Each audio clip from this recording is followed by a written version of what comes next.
Hello everyone, I'm Alex Dykes, and this is the 2014 Chevrolet Spark EV. We're filming this out in the forest for one very good reason, and that's because with an EV range for mass market EVs of under 100 miles, and my normal filming location being 65 miles away from home, I'd be able to make it there, but I wouldn't be able to make it back. Sorry for the video interruption, but I do have to explain what's going to happen next. In this video, you will see that I'm not staring at the camera like I normally do. I'm kind of looking off to the side, and that's because our videos are normally shot with at least 2 cameras. Unfortunately, one of our cameras when we were shooting this video review had a corrupt flash card in it, and we lost about half of the video files. As a result, some of this video is going to look a little bit odd because I'm going to be talking off to a camera that doesn't exist because that video file doesn't exist. All the audio is there and all the video is there from a different camera angle, so I do apologize to all of our viewers as well as General Motors in advance. The Spark EV is a very important vehicle for General Motors for one important reason. By 2025, California law mandates that a full 15% of vehicles sold in California, as well as 7 other states that have signed on to California's law, must be zero emissions vehicles. Now, of course, this is politics, and zero emissions doesn't really mean true zero emissions, and 15% doesn't actually mean 15%.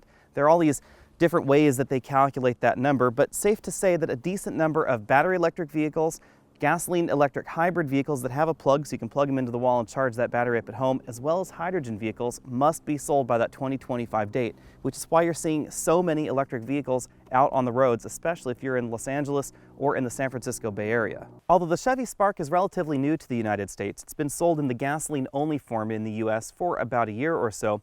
It's been around in the world for a decent amount of time. It's designed and manufactured by General Motors Korea, formerly known as Daewoo. For electrification purposes, what they really do with the vehicle is just add a battery pack right back here in the back, and then they insert a GM-designed electric motor and control system up front. That is important to keep in mind because this vehicle was completely engineered by General Motors for this application. So it's not like something along the lines of a Toyota RAV4 EV where they just buy an electric motor and battery pack from Tesla and then insert it in a regular old RAV4, or some of the other conversions where they're borrowing parts from other vehicles. This was specifically designed for the Spark. Right here we have a front end that's sort of inspired by the Chevy Volt.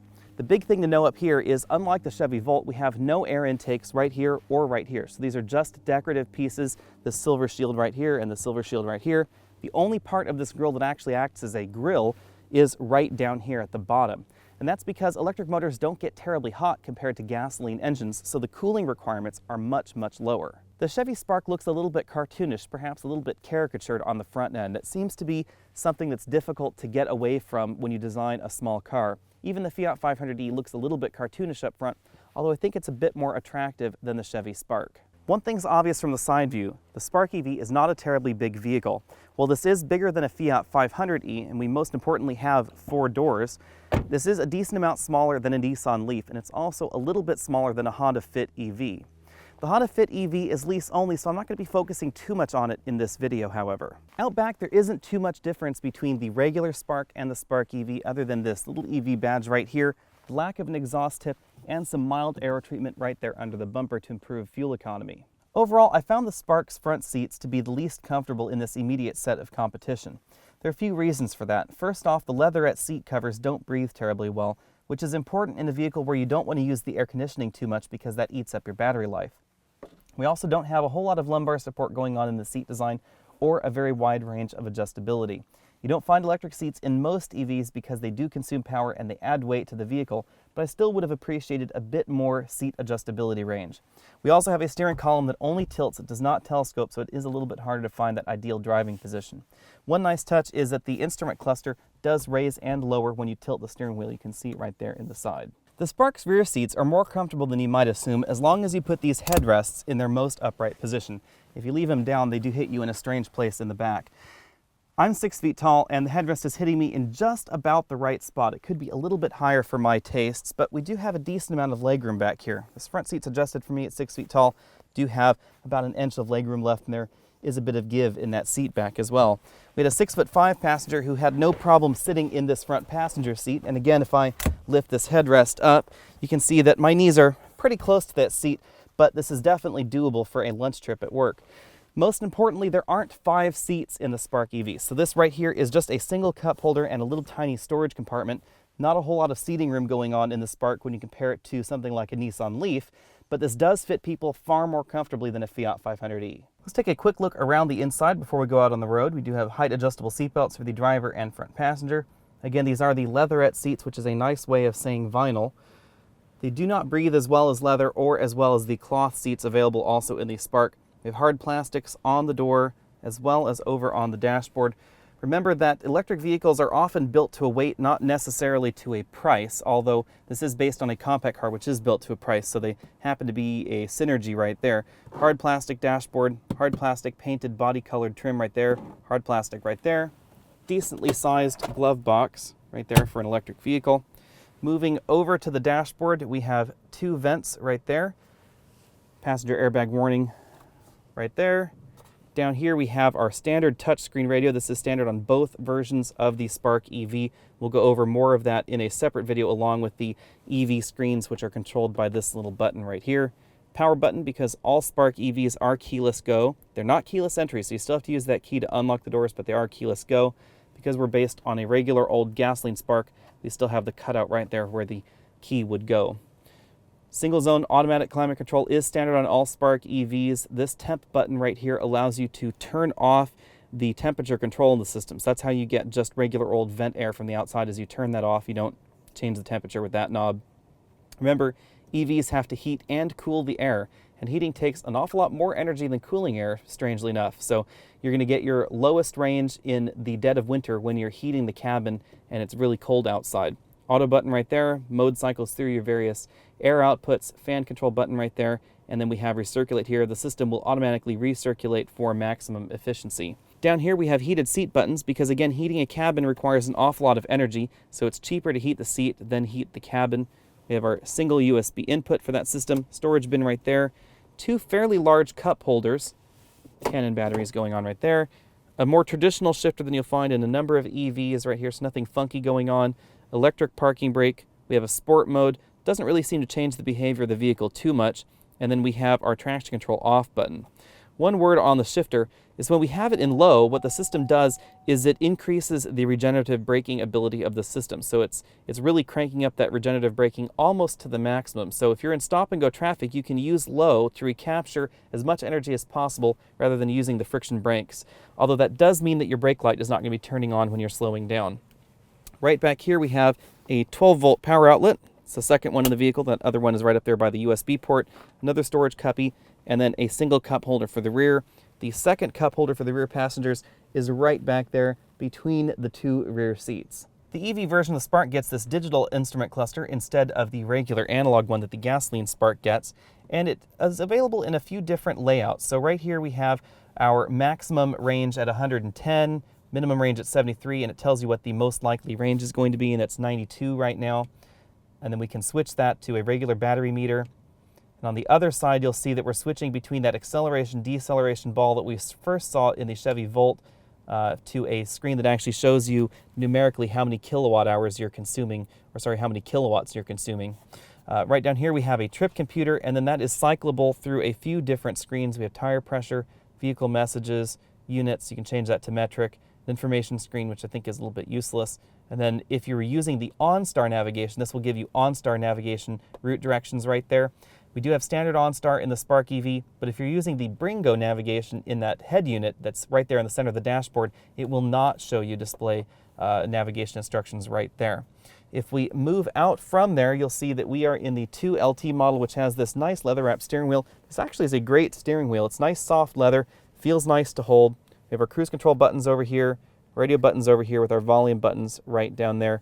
Over here you'll find the controls for that multi-information display right there. And you can see if I hit the config button, you can see things change on the instrument cluster. Power mirror controls right there. Under the hood is where we find the Spark's party trick, and I'm not talking about this cover right here that implies we have a rear-wheel drive engine layout going on in the Spark. I'm talking about the fact that this motor delivers 140 horsepower and 400 pound-feet of torque. Now, most EV companies limit the amount of torque that their motors produce because it does give you some torque steer and some other feelings going on there when you're out on the road, not to mention eating through your battery life pretty quick. But GM decided not to limit their motor in that way, which means we get an awful lot more shove than you can get in a Nissan Leaf or a Fit EV or that Fiat 500e. In fact, this is one of the most powerful EVs out on the market when you exclude Teslas. Let's talk charging for a minute, because this is an area where people get a little bit confused when it comes to electric vehicles. This thing that I'm holding in my hand right now is not an electric vehicle charger. This is an electric vehicle supply equipment, or EVSE. And that's because the charger is built into the electric vehicle, and all this really is an overglorified smart extension cord that simply provides power to the onboard charger inside the EV. Now, this vehicle uses a 3.3 kilowatt hour charger, which is one of the smaller chargers available right now. Vehicles like the Fiat 500e, as well as most Nissan Leaf models that are out there in the world, use a 6.6 kilowatt hour charger, which charges the battery twice as fast on 240 volts AC. This one right here is a 110 volt EVSE, and so this only provides power at a rate of about a kilowatt an hour or so, just about there, depending on what you have the vehicle set to, because this vehicle will charge at either 8 amps drawn from this cord or 12 amps, so it really depends on how the car is set as far as what this will supply. That means that you can charge this vehicle from completely empty to full in under 24 hours with this 110 volt cord, or if you plug in a 240 volt cord to it, you can charge it in 7 to 8 hours. The 240 volt cord would be available at most public charging stations, and you can have one built into your home for between $500 and $1,000 plus the installation and electrician charges. New for 2014 is the world's first DC combo charger that follows the new SAE specification. Up until now, Nissan and Mitsubishi have been using the CHAdeMO standard, which is a Japanese standard. They're the only two manufacturers that have signed on to that, and it uses a larger but separate plug on the front end of those Nissan Leafs. The difference is that this standard doesn't exist yet. There's only one DC quick charge station that uses this plug right here, and it's in San Diego, so it's nowhere near me. The other thing is, this vehicle doesn't actually have the DC charge port. You can see where it would be right here in this charging socket. It's this oval portion at the bottom below the area where this plug plugs in right there. That's where the DC pins would be if this vehicle was so equipped. We're told that later model vehicles will have that option. It's going to be a few $100s from the factory. DC quick charge fill-ups in the Spark EV are going to be relatively similar to the Nissan Leaf. We're told you can go from 20% to 80% charge in about 30 minutes or so with that DC quick charge station. Again, there's only one in the United States right now, but we expect to see a great deal more because BMW, General Motors, and Ford have all signed on to this new DC quick charge standard. Importantly, the Fiat 500e does not have a DC quick charge port, so while it does charge faster using a 240 volt version of this plug right here, you do not have the option of visiting a DC quick charge station to get a quick boost like you do in the Nissan Leaf or in this Spark EV when those stations are available. The Spark's battery pack is located right back here in the area where the traditional Spark's gas tank would normally go. It also occupies a little bit of interior cargo room, but most importantly, it doesn't take up any passenger footroom or any passenger area like the Fiat 500e does. Fiat 500e has about a 3-inch reduction in rear passenger footroom because of the battery pack positioned right down there. Now, this pack has a usable capacity of about 20 kilowatt hours, which is good according to the EPA for 82 miles of actual range. 82 miles is about the same range as a Honda Fit EV, which is a little bit shorter than the Fiat 500's 87-mile range. Most importantly, however, this is about a 10% improvement over the Nissan Leaf, and that all comes down to efficiency, because this battery pack at 20 kilowatt hours has a smaller rated capacity than the Nissan Leaf's 24 kilowatt hour battery, but the vehicle can go further because it's more efficient. Thanks to efficient packaging as well as efficient cooling system that's built into this battery, the battery heats and cools itself to try and prolong its life. We do have a decent amount of storage space left, even though this is, as I said, a little bit reduced versus the gasoline Spark. This is the largest roller bag you can carry on a domestic flight, and you can fit it in the trunk in a variety of ways. You can fit it up right there, or you can fit it flat. You can't fit multiple bags like this in the Spark, however. You can fold these rear seats down to improve the cargo room, but let's take a look at it now for our trunk comfort score. It is a little bit tricky to get in here, and it's pretty difficult to close the lid. Actually, I think it's impossible to close the lid really on myself. One thing that I do like, however, is the fact that this hatch has a handle on there, so it's a lot easier to hit yourself on the head with the glass. General Motors has made a very big point of saying that the Spark EV produces more torque than a Ferrari 458 Italia. One important thing to note, however, is that Ferrari was sending its power to the back wheels, and this vehicle is sending its power to the front wheels. So it's absolutely hilarious having this much power and this much torque in a front-wheel drive vehicle. There's a decent amount of torque steer at pretty much any speed with this vehicle, because an electric motor can deliver all that torque instantly. All that power makes the Spark EV an awful lot more fun and an awful lot faster than the regular old Chevy Spark. We scored 0 to 60 in a hair over 7 seconds in this Spark EV, which means this is the fastest mass market EV we've tested so far. This is faster than the RAV4 EV, it's also faster than the Fiat 500e, the Nissan Leaf, it's about a full second faster than that Nissan Leaf. It's an awful lot of fun out on the road because the chassis actually handles very well. General Motors installed fairly wide tires on the Spark EV, and strangely enough, they're wider in the back than they are in the front to help compensate for that additional battery weight in the back of the Spark EV, but still have that same Chevy Spark handling. This thing really handles incredibly well when you compare it to the Fiat 500e, especially because the Fiat 500e has a decent amount of additional weight versus the regular old Fiat 500, and they didn't do that same trick with the tires, and thanks to the low rolling resistance tires in that 500e, just doesn't hug the corners as well as the Spark EV. People that I had on the Spark were surprised that it rode and handled as well as it does. The ride on the Spark is a little bit firm, but it's not as bad as you might think. It's slightly more polished than you get in the regular Spark because of the added weight of the battery and the slightly better balance going on in the Spark. It helps the vehicle ride like a slightly larger vehicle. This is still a compact car, so you still get the fairly small turning radius, and you also get a fairly short wheelbase, which means that depending on the road hump, you can get a little bit of an uneven behavior in the suspension. You can feel like you're bouncing on a washboard occasionally, but that's really no different than the Fiat 500e. Now, the Nissan Leaf, thanks to its design and slightly floatier suspension, does feel a little bit softer out on the road, but it doesn't handle as well. It does lean an awful lot more than the Spark EV in the corners. The fact that I'm talking about performance and handling should really tell you something about the Spark EV.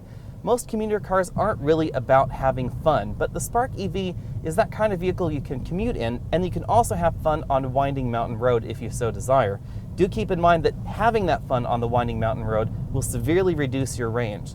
We have been averaging about 4.6 miles per kilowatt hour in this vehicle, which is the most efficient EV that I've had so far. I know this ranks right in there with the Honda Fit EV, the Scion IQ EV, as well as the Fiat 500 EV, but all of those vehicles actually scored less in terms of electric economy out on the road in the real world, and that's something where this Spark really excels. This is most notably about a full mile longer than you can get in a Nissan Leaf per kilowatt hour. So that Nissan Leaf is about 25% less efficient in real world driving. I attribute some of that to just the Leaf being the first out on the market and this being the most recent. It's not all roses in the Spark EV, however. The brakes in the Spark, they really are fairly uninspiring. They're kind of spongy, and the transition between regenerative braking and friction braking is a little bit peculiar. I don't really care for it. Also, if you're charged up and then you immediately start going downhill, you can really see what those friction brakes are like, or you can always put it in neutral if you want to experiment. But the friction brakes have a fairly strange feel to them as well. They're a little bit mushy, and they're a little bit grabby at the top end too. Not the best brakes in this segment, and certainly not the best integration between regenerative braking as well as friction braking. That's not to say they're the worst brakes in the world. They do have a much better feel to them than the first generations of the Honda Civic Hybrid, which really felt peculiar when it was transitioning between friction braking and regenerative braking. But this isn't as smooth as the modern generation of hybrids or some of those other EVs out on the market. Before we wrap up, I'd like to address one thing that people seem to get a little confused about EVs, and that's regenerative braking and its efficiency. I live at about 1,000 feet, and I have to go up and over a 2,200-foot mountain pass to get to work, and it's about a 55-mile trip or so.